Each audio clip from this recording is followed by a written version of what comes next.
Welcome to the Youth Voices Using Youth Voices interview. I'm doing an interview. My name is Jamila Walida Simon. I serve as the New York State 4-H Civic Engagement Specialist and the Associate Director for Innovation and Youth Programs with the Bronfenbrenner Center for Translational Research and New York State 4-H. And so, Diondra, can you talk to me and describe your involvement with 4-H? I started in 4-H 2013. And I started off as a mentor just for our county's smaller school 4-H. So I mentored kids to begin with. And then I had the chance and opportunity to go to the state fair for like the showings and the judgings, just to kind of just go and see what it was about.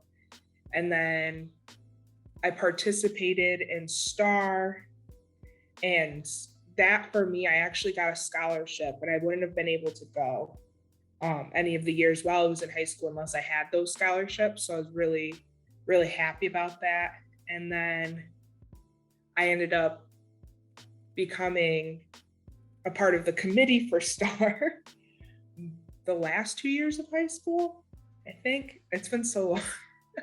And then I also participated in being a team member for the state fair, a team member and committee for, what was it over the summer? What was it called? The Cornell Summer College? Yes, I did the summer college, which I got a scholarship for that, or else I wouldn't have been able to go either. Which that, to be honest with you, was the best summer I've ever had. I was actually talking about it the other day at work. Yeah, after I got your email. And so I just, look back, and after I graduated, I tried to participate a little bit here and there with my county's 4-H again. But being in Onondaga County and having, my home family in Franklin County, I was only able to, catch up with people at like state fair and, check up on people at home when I would go home. But since then, I haven't really done much with 4-H except, if I see something, I, share it here and there. But it was overall the best experience. I got to meet several people who, I still keep in contact with to this day. We might not talk every day, but, we still talk. And it definitely made me want to continue to eventually try to get back in and do what I did, but to help other people do what I did so that they can get the experiences. I'm wondering, how would you describe your main reason for being involved with 4-H? My main reason, I did not have a main reason. Connie Giroux, who was a part of 4-H at the time, walked up to me and said, "Hey, you look, like a bright young adult. Do you want to mentor kids?" And I was like, sure. I was very involved in school, anything to look good on my college resume. And I was going into 9th grade. So I was like, anything for that. And then it sparked into, what else can I get? What else can I do? What else can I see? I also went to Washington, D.C. with my county's 4-H, the WOW trip. So it just sprouted into seeing what else I could accomplish in the small time period, which was my 4-5 years until I graduated. And yeah, that's about just seeing what was out there. But it was basically Connie. Connie was the one that got started it all.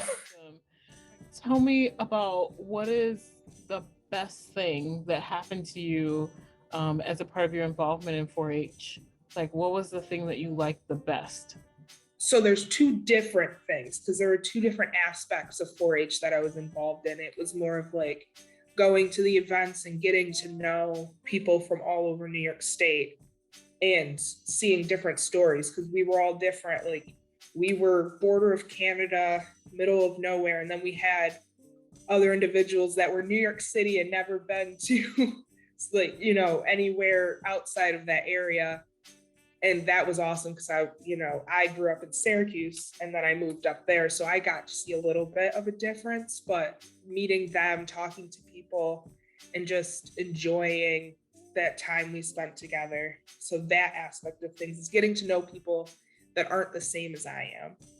And then the second part would be with my mentoring, seeing the kids grow up, over the couple of years span that I had them, into even seeing them now, where they were, how they acted then, how they looked up to me, which was a big thing that scared me because I was like, oh, I don't know if you should look up to me that much, But seeing them then and now seeing them in college is it's crazy it makes me very happy because, these kids did have dreams and hopes just as I did. And I was able to help them understand, like, hey, you can do it. And seeing their smiles, and it made me happy overall, just the happiness. Communication skills. Before I started 4-H, I would talk to, people here and there, but then it was during when we went to Cornell as 4-H, not as the summer class that I had taken there, but with 4-H, and there was a large amount of people in that auditorium. There had to have been 600, and I had to talk in front of them. Was that Career Explorations? Yes. And I was terrified, and I don't remember who said it to me, but they're like, if you talk in front of this, you can do anything. Yeah, and you were an FA. Yeah, I did a lot of things. So that, my communication, my self-initiative to being able to, just see what I have to do and do it instead of being, timid. Because that was something too that I was very, I was also growing up, so I didn't know how to do those things. Problem solve was another one for me because during, being an FA and being a part of STAR committee, we had a lot of different problems we were trying to face, overall, and being able to work together and do that and think of how we could do that. Those are my main components. Definitely helped. All of that. Wow, it's so great because I remember you in very specific context, but I remember from the audience, it didn't seem as though you were nervous when you were FA. So it's so great to know that that's how you were actually feeling inside. That's huge. Yeah. I just remember starting by saying, this is a memory that is like a core memory now, is I said, how do I get all of these people to listen? And I sang, if you're happy and you know it, clap your hands. That is a core memory that I will never forget because that was kind of my icebreaker too, for me to feel comfortable. And it worked. Yeah. Oh. If you could change something about 4-H to improve it, what would you do? Like, how could 4-H be improved? I don't even know where to start. I was lucky enough to get all of those experience, but obviously state funding and funding of the counties and stuff to specifically 4-H does make it difficult to give a lot of kids the experiences I got, and if we could, even now I notice they decrease the amount of scholarships to do. Obviously with COVID, it changes things, but the last STAR that they had, I saw that there were only a small, I think there were 2 scholarships for the county that we had, versus when I went, I think 10 of us got the scholarship, So little things like that, funding so kids at that age can actually experience it. And I can't think of anything else because I genuinely, obviously your county, you're a click in a way until you get comfortable.